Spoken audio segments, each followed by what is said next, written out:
Hello there, and welcome to the 24 Gauge podcast. We are your hosts, Dave, and Julia Grant. a couple of nurses who are also a couple. We are Canadian RNs with 25 years of shared acute care experience who have built professional careers and a life together. Join us each episode as we have conversations about the real, the introspective, the deep, and the dorky of living life as a nurse. It's such a serene moment to start this podcast, which is nothing close to serene. It's like we're watching or listening to This American Life or something. I guess so. Something more serious. So, yeah. And I must say, our surroundings, not serene right now. I spent like all morning cleaning up in here, 20 toddler seconds in the living room, and it's like explosion. 20 toddler seconds. Those Yes. are very different than real seconds. They are, because they last way longer than 20 seconds, but so much happens in that short period of time. All right, well, hello and welcome. Hi. As we've already said, hello there, with my little Obi-Wan Kenobi opener to every episode. So let's start with what we're drinking today. What are we drinking? Because you made this Well, today. it tastes like chocolate milk. It does taste like chocolate milk. What's But in it? it's Kahlua espresso from Phil and Sebastian's in Calgary, Alberta. That's Phil and Sebastian's in Calgary, Alberta, if I mumbled that. You did, Not- and then you mumbled it again. Oh. Just keep going. Okay. No, It's one more time. Kahlua and espresso. And Kahlua and espresso from Phil and Sebastian's in Calgary, Alberta. Not sponsored, but should be. And eggnog And over eggnog. ice. It's awesome. it does taste like chocolate milk. It's a nice little, it's a nice little treat there, a little holiday treat. Yeah. We're still reveling in the holidays here, not the hallways. So what are we talking about today? Today we are going to talk about nursing habits and why you should have them and some of the ones that have served us well. It's the new year, or at least the new year is approaching. And, you know, even if you're not a person who sets New Year's resolutions, which I'm not, I kind of stepped away from those. I'm big on setting goals and being determined with how I spend my time and what I'm looking to do or improve in my life, but I don't really like New Year's resolutions. But I still think it's a good time in life to just review how you do things and make changes. Yeah, I think that's a good way of putting it. Instead of like, okay, on January 1st, I'm going to start working out for the first time ever. Be like, let's just actually review what I've done in the last year and be cognizant of what could change for the better. I think winter is a good season for reflection. I think it's already And for sitting built around in cardigans and eating soup. Yes, and that too. We are having particularly cold weather here right now, though. Oh, shoot. I just committed the cardinal sin of talking about cold weather on socials because somebody's always going to complain that theirs is worse. Yeah, it's a thing. Never post about how cold it is because somebody else will chime in that theirs is worse. Oh, yeah. What about like how hot it is? It's always Probably hotter the somewhere same. It's probably the else? same thing. So you're saying on socials, just don't talk about Just weather. don't talk about weather. Somebody will always be like, it's way worse here. But what if my social account is a weather account? Well, then you can talk all about weather. People are still going to complain to you that it's worse where they are. Right now, it's like minus 50 in Calgary with the wind chill. Like, oof. Yeah, I don't miss those days at all. No, I did not grow up in that type of weather in Canada. Would you say that now is the cold, like with climate change, that'll be a whole other, but we only have like 4 listeners, so it's fine. Yeah. We No know one's gonna get everybody. offended with us, hopefully. Yeah. So anyways, with climate change, do you think that it's like, this is the coldest winters recently that you've had growing up? Like, was it much more milder growing up? Like in my memory, generally, yes. Like we would have some cold snaps, you know, like it would get cold enough that, you know, Fish Trap Creek and Mill Lake Pond and whatever all else would freeze over and people would go play hockey on them in my hometown. But why are you smiling at me like that? I just picture people triangulating and be like, okay, to Google Maps. Oh, that's right. Figure out where we are. Shoot. We should edit that out. Maybe I'll try to figure out how to bleep it. I don't know. Otherwise, it'll just get left in. It's fine. Shoot. Can we restart this episode? No. Okay. We are so getting off track. It's cold outside. Moving on. Nursing habits. Nursing habits. So what is a habit? Well, as going off on tangents. Yeah, is a habit. Okay, here's one for you. I got a definition for you. Julia so came prepared again. A long She loose... sent me notes, but I didn't read them. No, that's good, because a habit is a long, loose garment worn by a member of a religious or congregation. Hey, at least he didn't eye roll at me this time. He actually laughed. Wah, wah. Which is not what we're talking about when we talk about nursing habits, because we're not nuns What anymore. if you're a nursing nun? If you're a nursing nun, Do you then I'm wear a sure you habit? also wear a habit, and While then having habits? that would be a nursing habit. No, a habit is a settled or regular Nursing tendency. nuns are fantastic, by the way. What did that mean? I just don't want to make people think we're being offensive to nursing nuns. Okay. We appreciate nurses of all sorts and backgrounds. Yes. Yes. Okay. So a habit is a Okay. settled or regular tendency or practice, especially one that is hard to give up. And why is this important to talk about in our nursing care? Because they estimate that in general in life, up to 40% of what you do, I was just hearing this on another podcast this past week, up to 40% of what you do on a day-to-day basis, including your professional life, is just autopilot. Like Yeah. it's habitually programmed in, and you're not thinking about it, which is not necessarily a bad thing, because we've talked about before, I think we even talked about in our last episode, how many decisions nurses make in a day. Mm-hmm.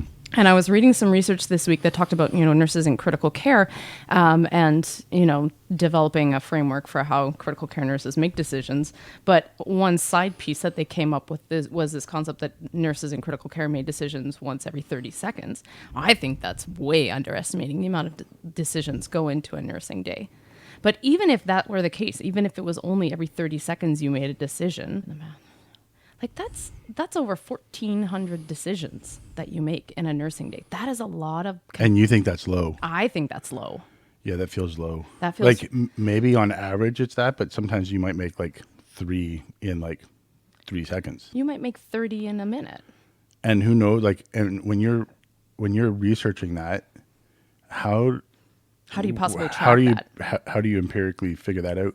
Because especially if you're talking to a senior nurse, how many other decisions are actually instincts that they don't even realize they're making? Exactly. So the point here being is that decision making in a nursing day consumes a lot of computing power in your brain. So if up to 40% of that goes on to autopilot, well, your brain is saved for those moments where you really have to be tuned in and you are making like 30 decisions in a minute. So being habitual in your practice is not a bad thing. You just have to make sure that the habits that you have really serve you. And I think that's true for all of life, but there's specific applications for that, I think, in nursing. And that only comes with time being in the profession, I think. I'm currently reading Atomic Habits by James Clear. If anyone else has read that book, I think it's a really great, I don't know, it's a tool to throw in your tool belt and a way of thinking to help improve. It's, he's very much about the, show up to be 1% better every day, which I think is a very realistic and reasonable way to improve your life, improve your nursing practice. One of the quotes that I read this week that really stuck with me is every action you take is a vote for the person you wish to become, and your actions matter more than your intentions, which is why it's important to create good habits, because you're putting stuff into action. You're not just thinking or saying this is what you're going to do or be as a nurse in your patient care in your day. You're actually doing it, right? And I think you should be very proactive about the habits that you build as a nurse, because they will serve you well in those times, especially of emergency, when you have too many other things going on. The things that are instinctual save your brain power for those, more critical moments in your day. So, Well, and I think that's you can see that difference between a new grad nurse and a nurse who's been on the floor for a while, is that the new grad nurse, by the end of what experienced nurse would call a fairly easy day, is just burnt out. Or just maybe not burnt out, but they're just done. Like they're maxed. Yeah, you can see their brains like fried. Just They're too many shut up. decision making. And when you can switch that purposeful decision making to instinctual decision making, and like you said, give your brain free time to deal with other stuff, And free computing space. your day does get easier. But that's what they say it takes about 2 years. Like when I graduated, it was the first 6 months is super hard. Not necessarily that, it's just a hard job to begin with. But the first 6 months is hard because you're so unsure of yourself. There's the lack of confidence. You've lost any safety nets that you would normally have had with school. And now you're responsible for making those 1,400 decisions by yourself. There's always going to be nurses around to help you, but you still have to decide what to do. Whereas the next 6 months to 8 months, it gets easier because you've shifted some of those purposeful decision making moments, and you shifted them into habits, which are becoming instinctual. And then sometime around year 2, they say that suddenly you feel like, oh, I got this. And you stop worrying about work, and it becomes easier because you've really shifted those habits over. Now, in the pandemic, and I talked to new grads in the pandemic, they say that happens so much faster because they're forced to make so many more decisions and over and over and over again, just bigger patient loads and whatnot. Yeah. Sorry, I don't know if I got off track with that. But No. I think, I don't know if anyone else got taught Benner's model in nursing school, talking about how you progress through to proficiency as a professional. But that's similar to the timeline that she describes from her research too. Now, I don't know if that will have changed during the pandemic, but that idea that you're a novice and an advanced beginner for the first maybe 2 years of your career until you get to a place of competency at about that 2-year mark. But that first 6 months, really exhausting. So if we've got any new grads listening, this is the key time to build those good habits in as much effort as it might feel like now. The payout is huge throughout your career. It really is. And not just in like your ability to do your job well, but your ability to get through your day and not feel so exhausted at the end of it, your ability to respond better in times of crises or, emergent, if not emergency situations on the floor. And just, I think your overall satisfaction with how you are as a professional gets better, the stronger habits you put the effort in to build. And it does take effort. But, they say at least 6 weeks of consistency to build into a habit. Well, and that's why I tell my students when I have them, because a lot of people, and I mean, to each their own, everybody, you do life the way you want. But nursing in particular is a difficult field to become comfortable with.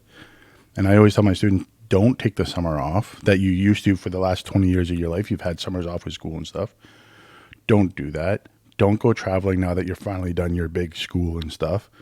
Work for 6 months and get over that hump. Work as much as you can. Try to get into a line. As much as you can, up to full time. Don't burn yourself out. Yeah, no, that's a very fair distinction. Yeah. Work as much as you can. Try to get into a line, even like a temp line, just so you have that consistency.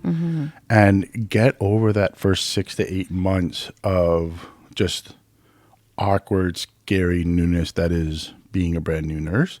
That'll really help you cement some of those habits, those practices.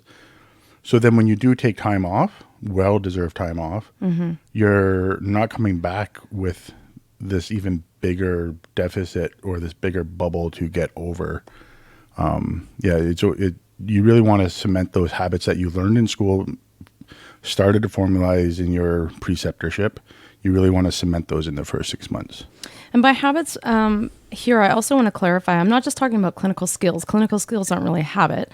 That's something different. That is something that you learn and you get better at with repetition and don't have to think about as much as you do it more and more. But I mean, when we're talking about habits, it's the way you go about each day, no matter what that day holds for you. So we're going to delve into a few of the nursing habits that have served us well. And ways we went about incorporating those into our practice. And I'm going to start with one that we've already harped on many different episodes already. All 3 of them, actually, I think. That's many. That's many. I would think that would technically be many. That's many. It's not a couple. No, exactly. If you ask our son right now how many anything is, he doesn't count. He just says, many. How many? Many. All right. So we have said this so many times already. Take your breaks. Yeah. And I really feel like this is a habitual thing that you need to build into your mindset and into your day, that you get in the habit of regularly taking breaks. If you don't start at the beginning of your career, you will probably never actually take your breaks. No, exactly. And this is huge. We talked about this last time, that you need that chance for your brain to reset. You need to refuel your body, pure and simple. You need hydration. You need energy to keep going about your day. A 12-hour shift in particular is a marathon. And if you just keep at it and never give yourself those breaks throughout the day, you do really set yourself up for burnout.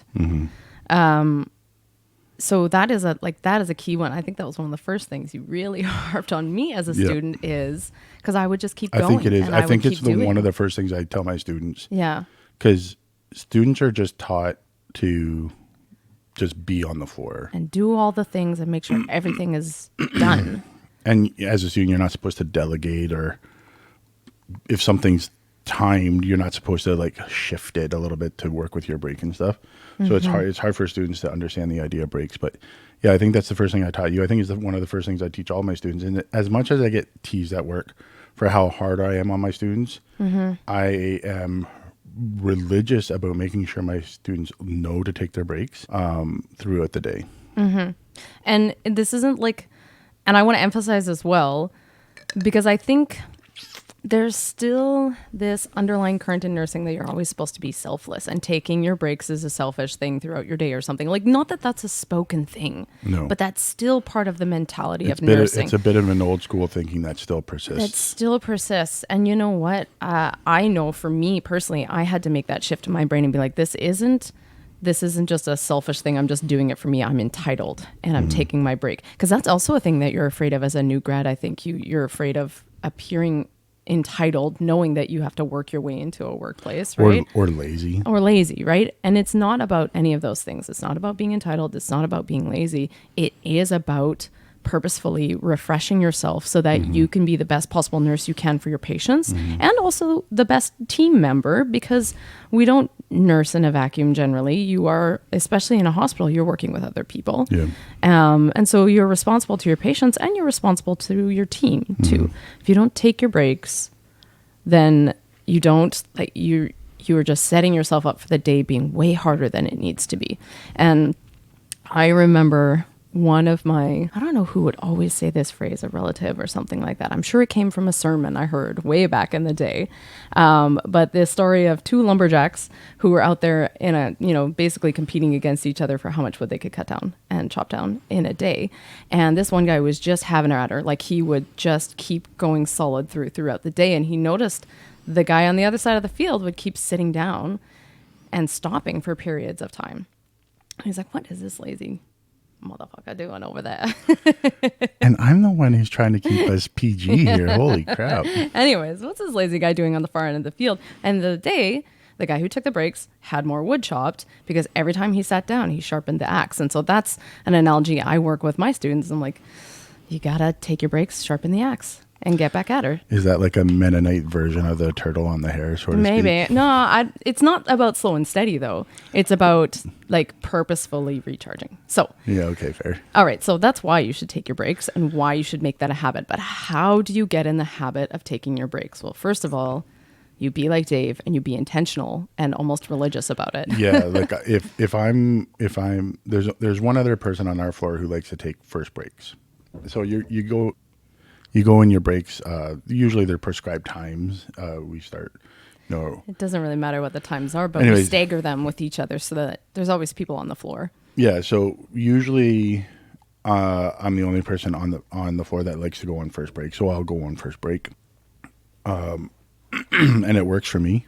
Actually, we were having this discussion at work the other day about why it seems like when I'm working, I can get all my breaks in and all my stuff done and not be scrambling at the end of the day. Yep. And honestly, I think it's because I take first breaks. First breaks is between, medication times.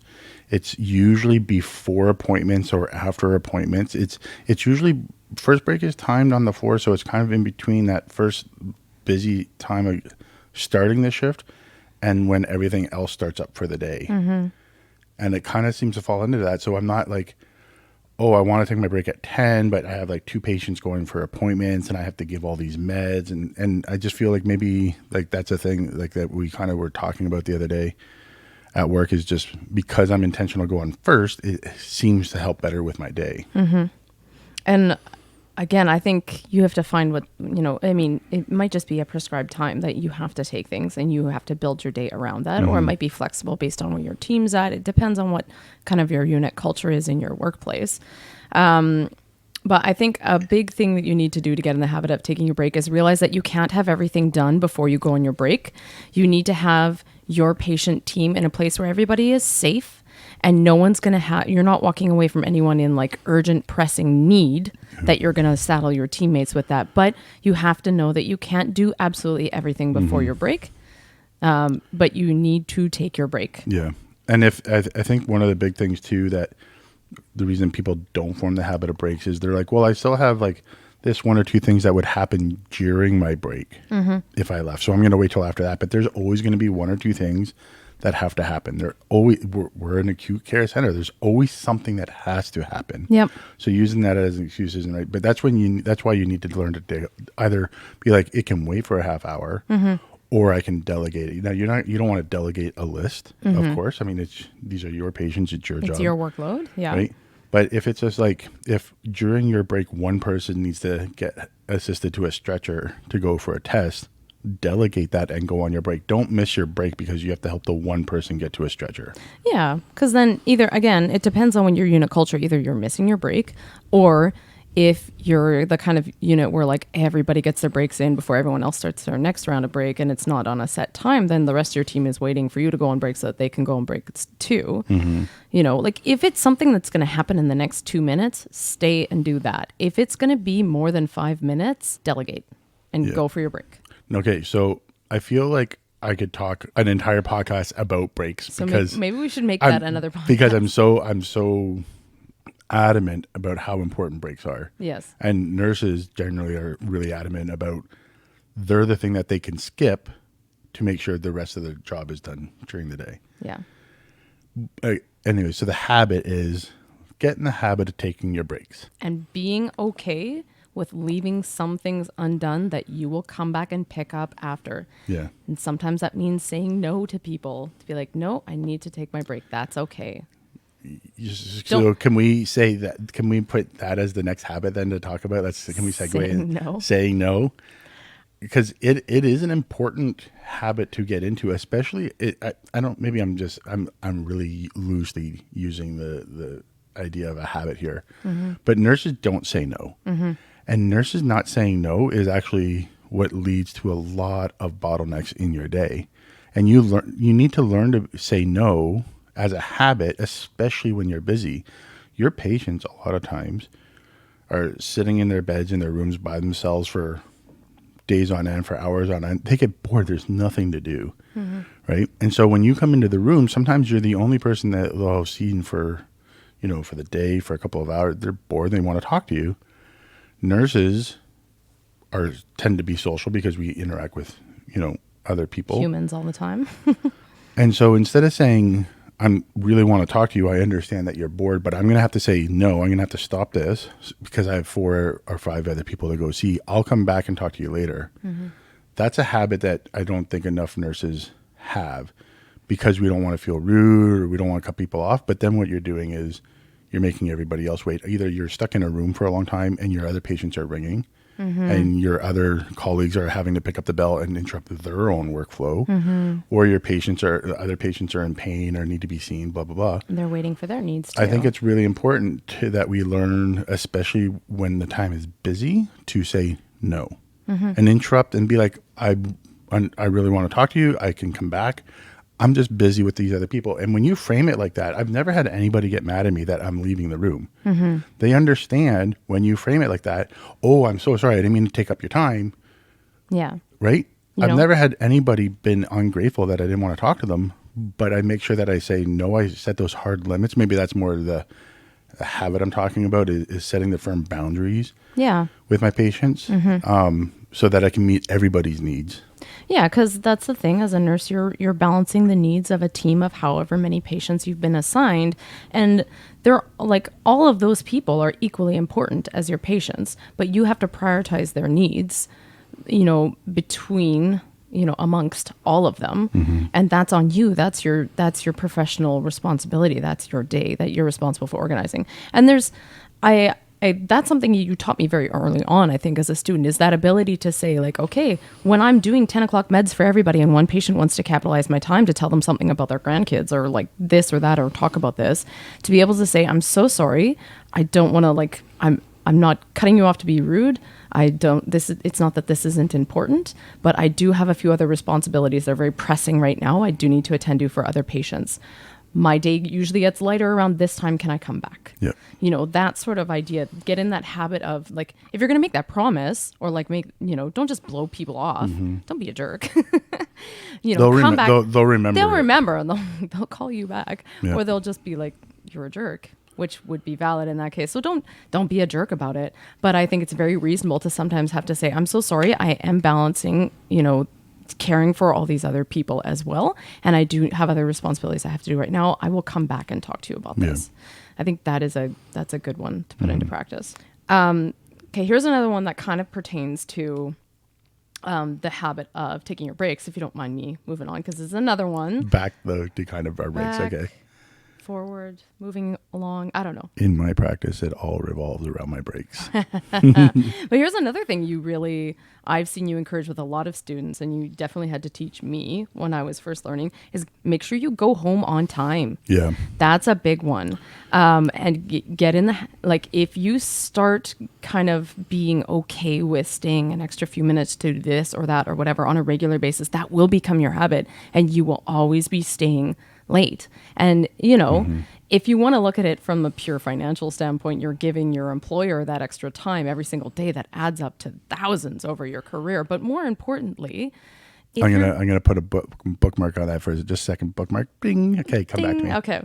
More importantly, you're giving up your time, and that is the least renewable, most precious resource that you have for your own day. And that, again, is another recipe for burnout. If you're just constantly staying extra at work to do, I don't know what, whether it's you stay there to chat with people. Well, if you are staying late to chat with people, you're preventing them from starting their shift on time, And I'm not saying don't be social. I'm just saying be cognizant of the clock. And if you're staying to chart late every single day, you're wasting your own time doing something that should happen during your day. Go home at the end of the day. Go home on time. Yeah. Value yourself and your own mental health and your ability to keep doing this job for a long career by going home on time. Yeah, you don't want to create the habit that your shift actually is a 12-and-a-half-hour shift versus a 12-hour shift. And, the more that you work in healthcare, I'm sure you will come across people who are like this. And, I think the top two things that I notice about them is they either prevent the next shift from really getting going and rolling because they're still there doing something. It's just a bit of a distraction or whatever. But more importantly, they just seem to be the type of people that get burnt out more quickly. Yep. And that's just, you don't want to see that happen to your colleagues, right? Yeah. They seem frazzled by the end of the day every day. Yeah. And, nobody wants to be frazzled in life. No. If you're staying, especially it's kind of understandable in the first couple of months of your nursing while you're still trying to figure out your routine and stuff. But if you've been working for a couple of years and you're still habitually staying till 7:30, 7:45, 8 o'clock. When you have a shift that ends at 7. To chart. Yeah. You need to reassess how you do your day. Yeah. And I think one of the ways that you taught me how to go about trying to achieve this is try and have everything done half an hour before your shift ends. Don't be afraid to sit at the desk. Yep. If you have everything done, your patients are all cared for, your charting is all done, you're ready for your handover, all those things. For the last half hour, you're not really doing much of anything. Yep. Then if stuff poop hits the fan, you're not, then you can manage that and still hopefully get out on time, right? Yep. And you're not scrambling to finish all these other things that you still haven't done, plus manage this other situation. Yeah, my habit for that, which I try to teach my students, is you have your 6 o'clock meds. When you're 6 o'clock, you do your 6 o'clock meds, you empty your Foleys, check your pumps, do the volumes, all that kind of stuff that happens. Pumps and dumps. But by 6:30, it should be charted or being just about finished charted. And then that's it. You shouldn't be like, oh, I still have these 5 tasks that I didn't do during the day that I still need to do. First off, is it realistic that you can get those 5 tasks done? In the half hour. Or is it pick one, yep. do it well, chart it, be ready for a shift change, and pass along the work? We're open 24/7 for a reason. Maybe your day was just a really long day. Yeah. And that means that, that night shift or the next shift might have a few extra things to do. That's what we all do that. That's what we get paid for. And that's just the nature of working in an acute care setting. Things happen. It doesn't mean that you need to give your free time, your energy, your mental capacity to these. You've done your job. You've done your job well. Now it's time to go home and relax. Yep. And know that the shift always ends and there's always someone there to take over after you. That's the thing. Hopefully. I mean, the state has changed that a little the bit. pandemic has changed that with staffing and healthcare these days. But, that idea that, especially as a student, they teach you to get everything done so that you're not just like passing things off, which I think is a good, like, don't be lazy and just decide not to do something and make someone else do it because you were lazy, but be realistic about what you can do in a day. And if you are handing over some tasks that you just couldn't do well within the time that you had, that's okay sometimes. And like a lot of times a doctor will show up because they are just as busy as everybody else these days. They'll show up at 7:00 and they'll write a whole bunch of orders. Not really your job. Your job is ending in a few minutes. It's not your job to go and do them. Like if you have some time and nobody else is there yet and you start processing them, like those orders and entering them and stuff, that's fine. But 7:15 comes, it's time to go. It's not time to go and, do the dressing the doctor ordered or hang the IV that the doctor ordered and this and that and the other thing. It's time to pass that information on to your team member and then go home. Mm-hmm. And I think another thing that helps building that habit of going home on time is try to stack the majority of your tasks within the first 8 hours of your shift. Yeah. Like, again, if you were at a school that did clinicals that maybe were only 8 hours long in your earlier years of school, that's what they force you to do. And then when you get into actual nursing, you realize, I have 12 hours to get everything done. But in so much as you can, every day will be different.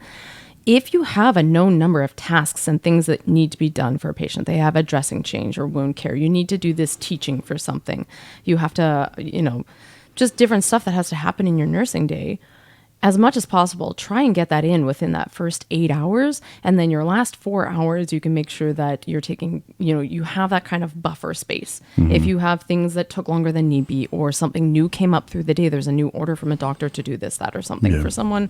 If those things came up during your day, you have a little bit of breathing room at the end of your day and time to play with and still, being able to go home on time. Yeah.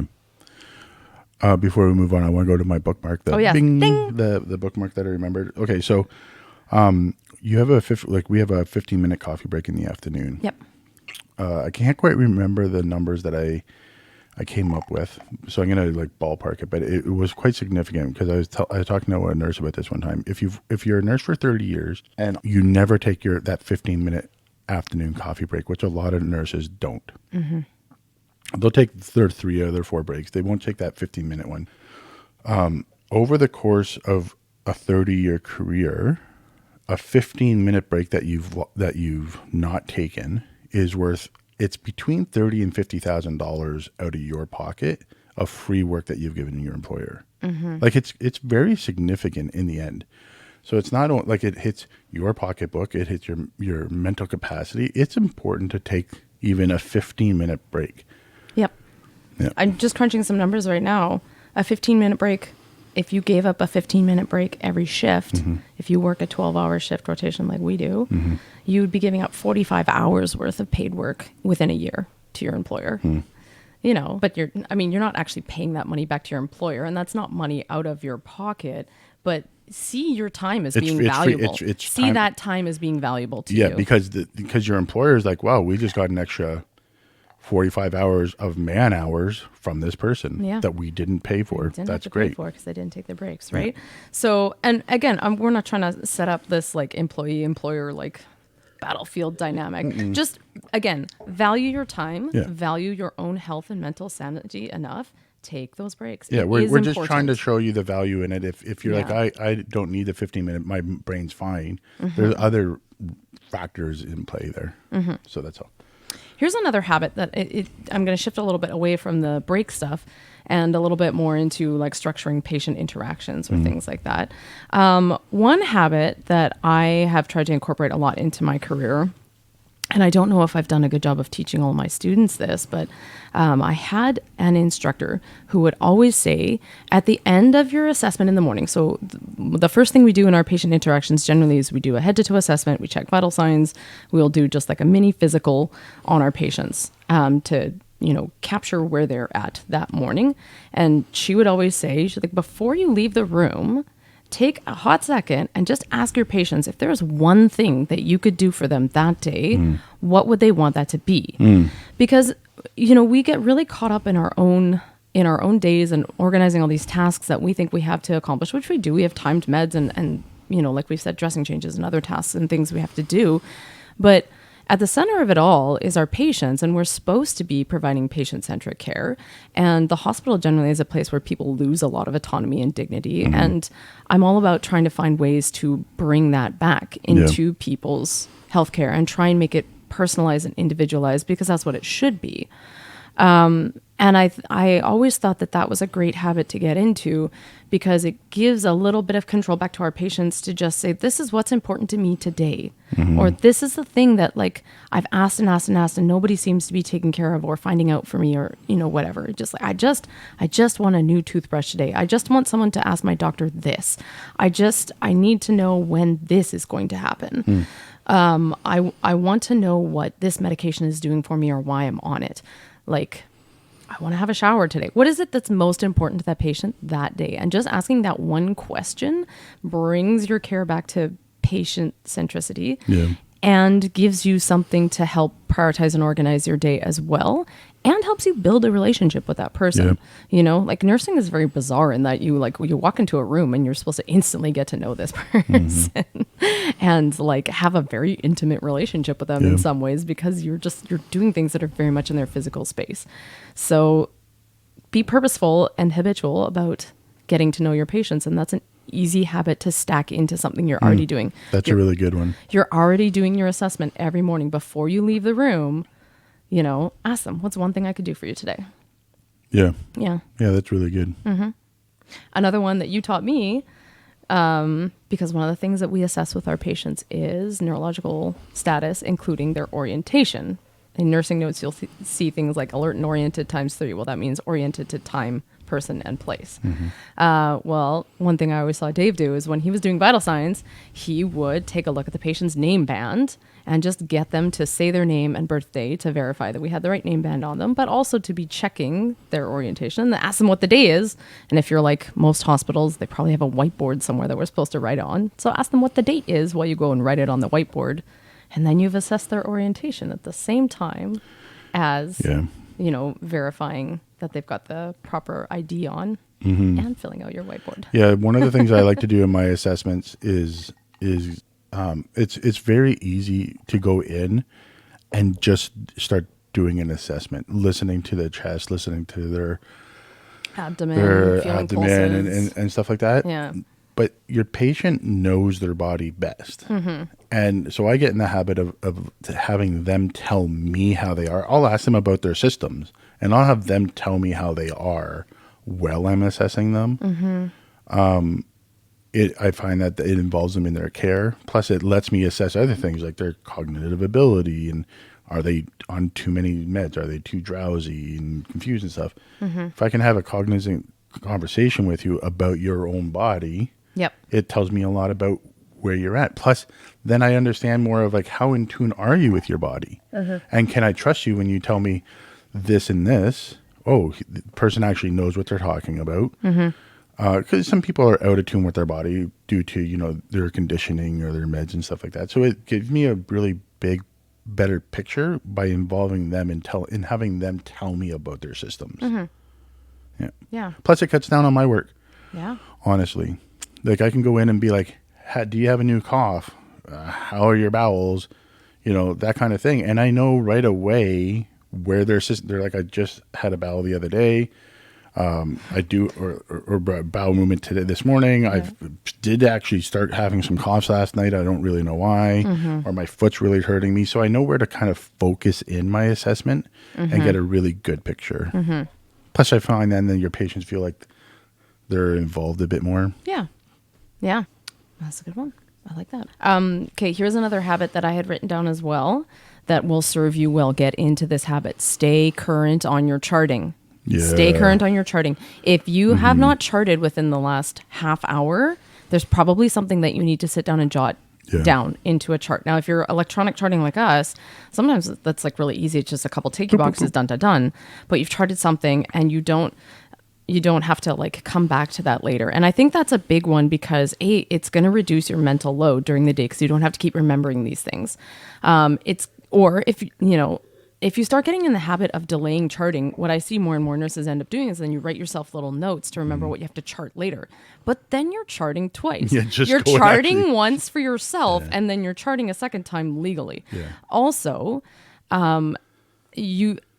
at least what I notice for myself, like say if I have 4 patients in a morning, I might go and assess 2 back to back and then chart and then assess my other ones. I rarely will assess my entire team and then sit down to chart about all of them. Number one, they'll always say, oh, that's not best practice, blah, blah, blah. You should always, do the thing and chart it immediately. And sometimes that's not the most effective or efficient way to structure your day.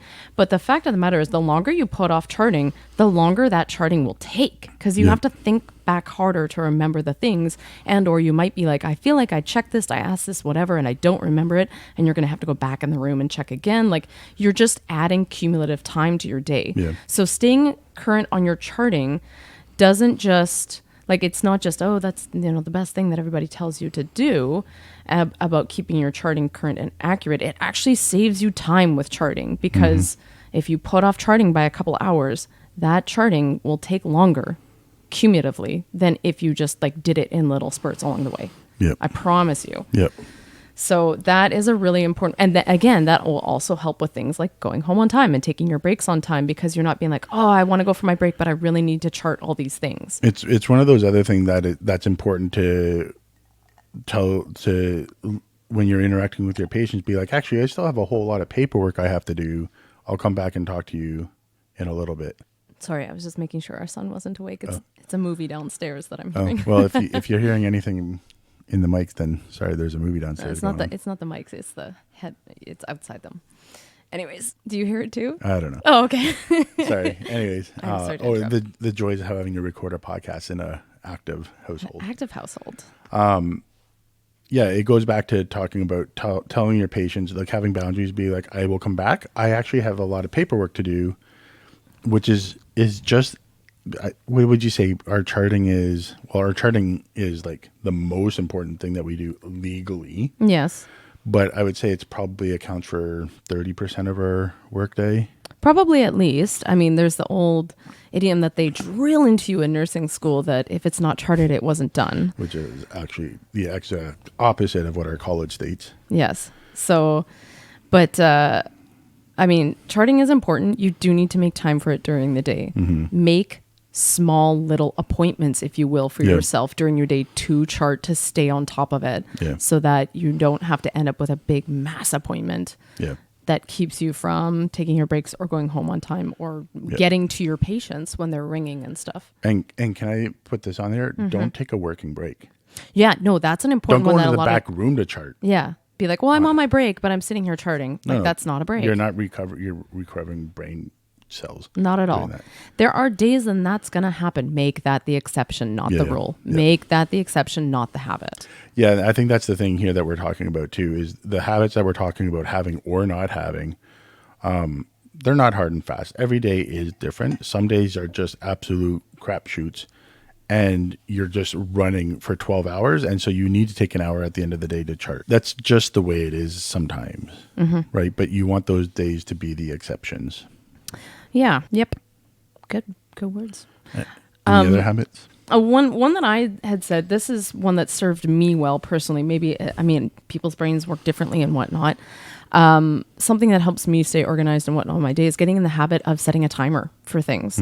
Like if I have 2 IV meds that I have to give back to back and one runs over 15 minutes and then one runs over half an hour, well, I'll hang one and set a timer on my watch so that it beeps and I remember to just go in and do that next medication. Or if I say to a patient, I'm going to set this up and I'm going to be back in 10 minutes, to check on you again or something, I'm going to go do something else. But I definitely have that reminder because it's easy to get carried away by the chaos of a day. And the patient remembers that you didn't come back to them. Exactly. And also they're sitting, you're thinking of all the tasks you have to do for all your other patients. They're there and they're like, well, this is everything that's happening for me. So of course that's what they're thinking about, reasonably so. And they're like, you didn't come back. You didn't do this thing. Yeah. Right. So that's a big one for me. And I also I work well by visual cues. So if I need to remember something, I get in the habit of writing it down somewhere that I see it during the day. You'll see my desk during the day is like covered with Post-it notes. Yeah.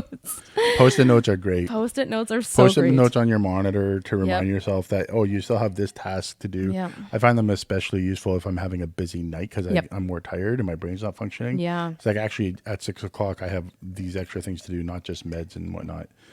I find that those helpful. And I know we just said don't write yourself notes to chart about later because then you have to chart twice. We're Yeah. talking more about like remembering tasks and things that you Yeah, have yeah. to do. Like, oh, I need to call this doctor back about this thing, but they're busy right now. It's non-urgent. Don't forget to call them at some point. You know, yeah. I was going to say something. I can't remember. We got another. I was only semi-actively listening. I apologize. Oh. That's okay. I've done that to you a It's couple a- times this podcast already too. Honesty hour. The drink's really kicking in. What is Kahlua? Is it? It's a coffee liqueur. No, I know, but what percentage? I don't know. It's probably within the liqueur range of like 20 to 40%, okay, so- right? Yeah, so it was a pretty good pour. Okay. Anyways, It's a Dave pour. Yeah. Never let Dave bartend for you. Number one, it'll be more expensive. Number two, you'll get drunk so quick. if you're not paying for it, let Dave bartend for you because it's a better time faster. This is a little aside. This one time, one of our coworkers got married and they had a very small wedding. And I managed to like weasel my way into being part of the day by offering to bartend at their reception. That was But then awesome. Dave showed up and may have gotten the maid of honor quite tipsy before her speech. That did happen. We apologize. We won't name names. I'm not apologizing. It was great. Hopefully, it was a good time had by all. It- It was a good night. I Yeah. enjoyed that. Nothing went off the rails. Everybody Yeah. was just having a good time. That's my version of wedding crashing. I offer to do things so that I can be there without having to be a guest that somebody pays for. Because that's just rude to show up and for someone to pay for you. But I'll show up and do things for you. Okay, so we've Sorry. talked about habits at work. Yep. What about habits outside of work to keep your to keep yourself fresh for work? That's a really good one. I like that. So, what are some habits that you have built into your life as a nurse that serve you in Kind- your career? I would say the biggest one for me is in between my night shifts. So we work 2 days, 2 nights. In between my night shifts means that I've worked all night long. I've come home at 7 and I have to go back to work at 7 and be up all night again. So essentially the daytime between my night shifts, that 12 hours is my nighttime. It's my time to go to sleep and stuff. I won't book appointments. It would be like if somebody on a 9 to 5 job booked an appointment for 3 a.m. in the morning. Yeah. It makes no sense As to do opposed to that. 3 a.m. at night or 3 a.m. in the afternoon. Yeah. I was like, 3 a.m. at night is No, the you same as just- 3 a.m. in the morning. Yeah. Anyways, I see what you're saying. Yeah. But yeah, it makes absolutely no sense to do that. So Yeah. for me, my habit is between my night shifts, there's no Nothing. appointments. And usually it's actually on either side, before a night shift or after the night shifts. There's no appointments. You're too tired. You want to just rest and recover. Typically, you haven't even slept the best in between, and so you're up for 48 hours with a bit of like sleeps here and there, but not like good quality sleeps. And then you're trying to recover from it. So, however you want to recover and stuff, that's fine. But in my mind, making appointments, unless with the way that the world is right now, sometimes those are the only dates you can make appointment, and that is what it is. But if you have a choice, don't make that the Yeah. choice. Don't make that the choice.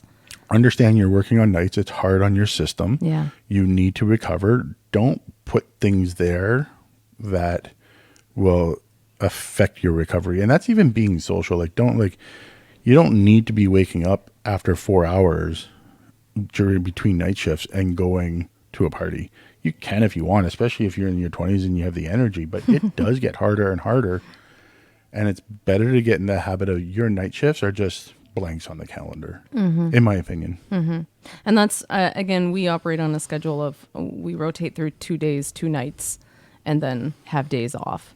Some people will only do days, will only do nights, Yeah. etc., and between their days off. But yeah, I agree. Just protecting that sleep time and rest time and recovery around your night shifts and not overscheduling yourself. I think that's another good habit to get into is not overscheduling yourself. And Dave's going to snicker over here because I am the worst for that. The worst. I am the worst. I'm getting better at doing less.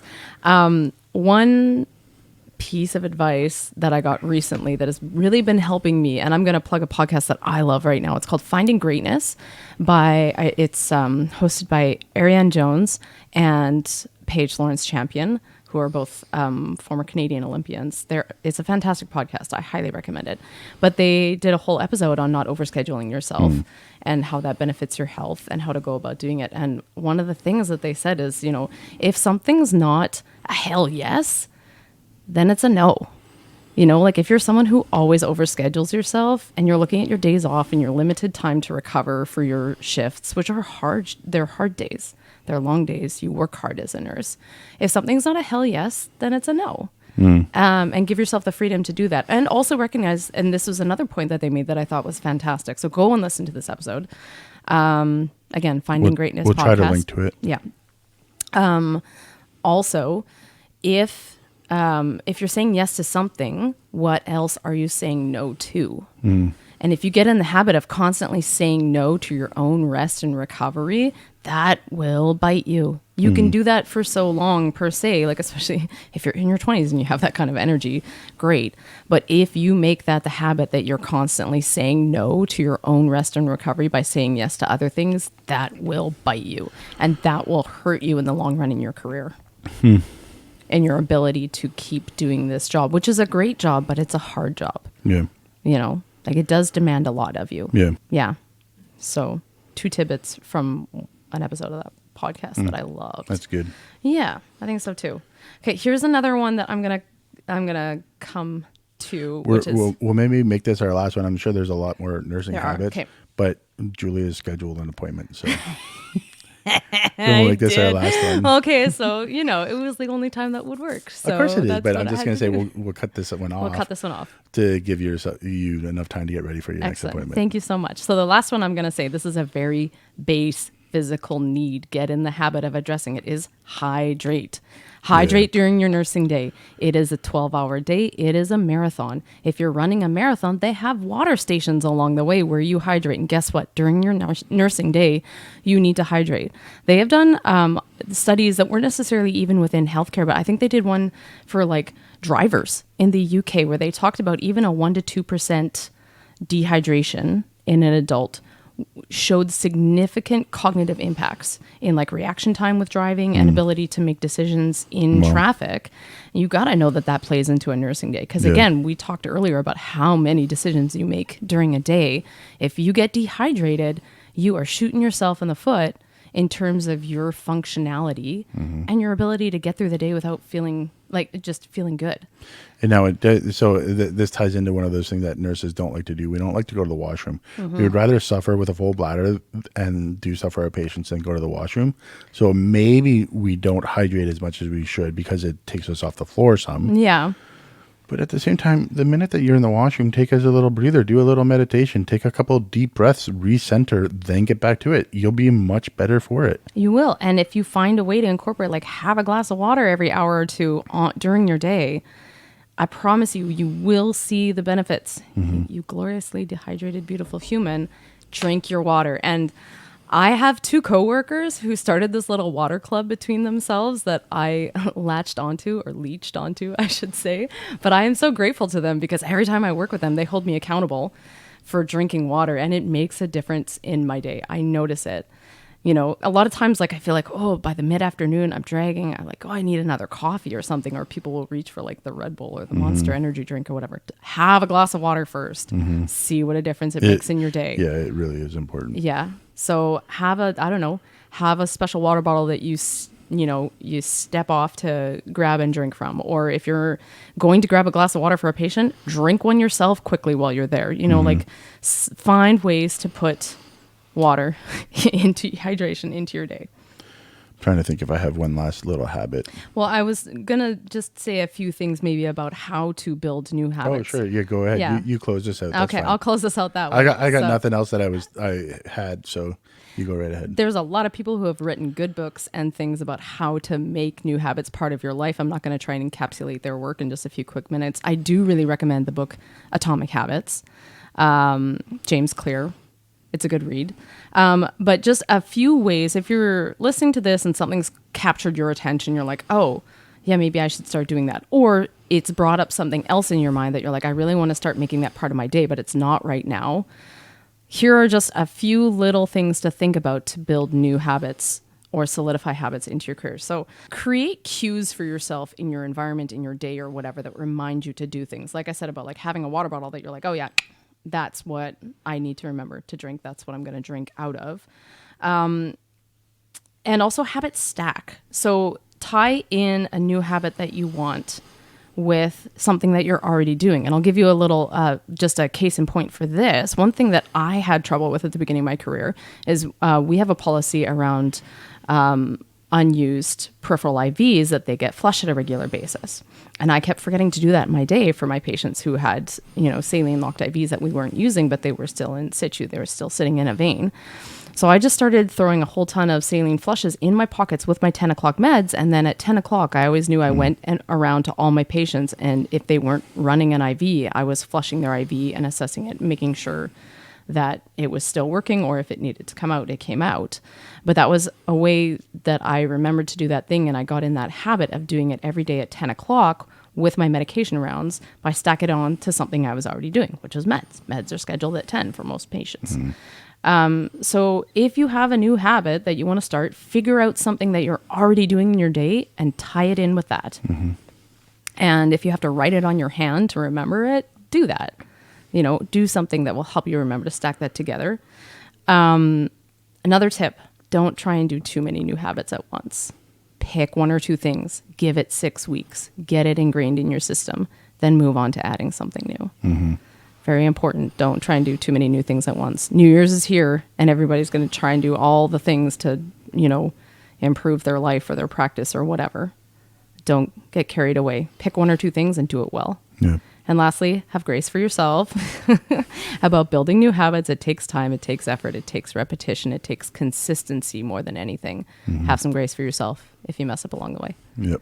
Anything else to say about building new habits, Dave? Nope, but I just wanted to say congratulations on your new job that you'll be starting. Oh, thank you so much. So, this is something that goes against the nature of our podcast, because I am actually not going to be an oncology nurse in the new year. I'm going to be working on a palliative unit. Well, our podcast is like 24 gauge because we're oncology nurses, but it's more just nurses because we're not doing an oncology podcast. We're just doing we're doing really more a nursing podcast. So you'll just have a different perspective.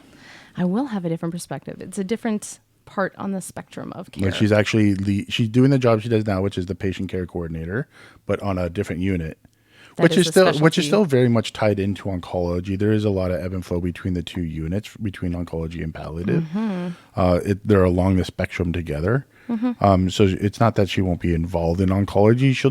She'll be involved in palliative, obviously, first and foremost, but she'll be involved in oncology from a different part of the spectrum. Yeah. So there you go. I've taken a new job.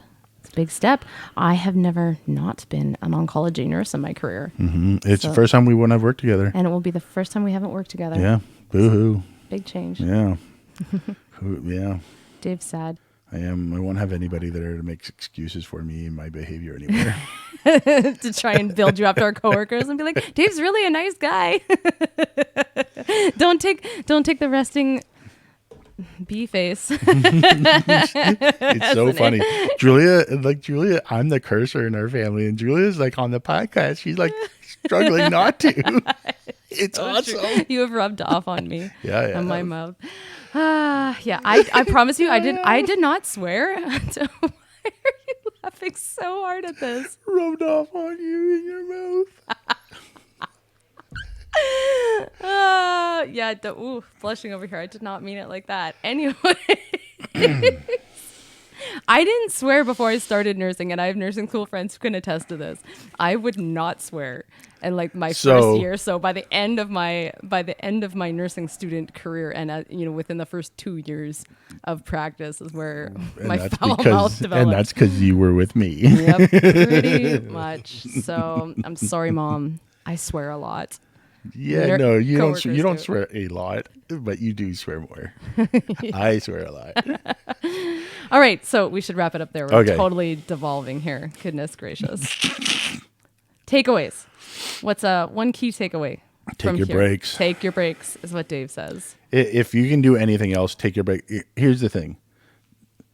I think taking your breaks is one of the most fundamentally important habits you can build as a nurse. If you learn to take your breaks and take them regularly, it means that you are building so much other organization into your day. True. It's not just about taking your breaks. It's about being organized. And if you can be an organized nurse, you're a good nurse. Yeah. So taking your breaks Is a big piece of that. Easy and like a tongue-in-cheek way of saying, learn your organization, and your breaks force you to be organized. Yeah. All right. Make that a habit and part of your nursing career. Yeah. And my takeaway, what would I say? There's that quote, like you make your choices and then they turn around and make you. They always say that in like high school during drug talks or stuff like that, right? That sounds about right. But I think that's very true for the habits you create as a nurse. You choose to make the habits that become part of your day, and then those habits define you as a nurse. So choose good habits and be proactive about making them, because they will make you a good nurse, and they will make it easier on yourself to be a good nurse. Yeah.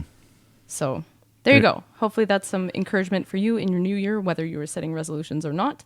Build one or two new habits into your nursing career that will serve you well. So we don't have an outro yet, and we forgot to do this partway through the show, but don't forget to follow us and like us on all the Please like socials. and subscribe. And leave reviews. You can really find us love at those. You can find us at www.the24gpodcast.com.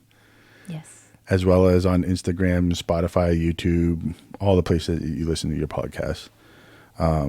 And we'll actually try to start adding some stuff to our website. Like tonight, this time I want to add some show notes for episode 3 for the books that Julia was talking about and whatnot. And the podcast that I referenced. Yeah, don't forget to like and subscribe. We'll see you next week. Oh, and happy holidays. Happy holidays. Happy New Year, everyone, from both of us at the 24 Gauge Podcast. See ya. Bye.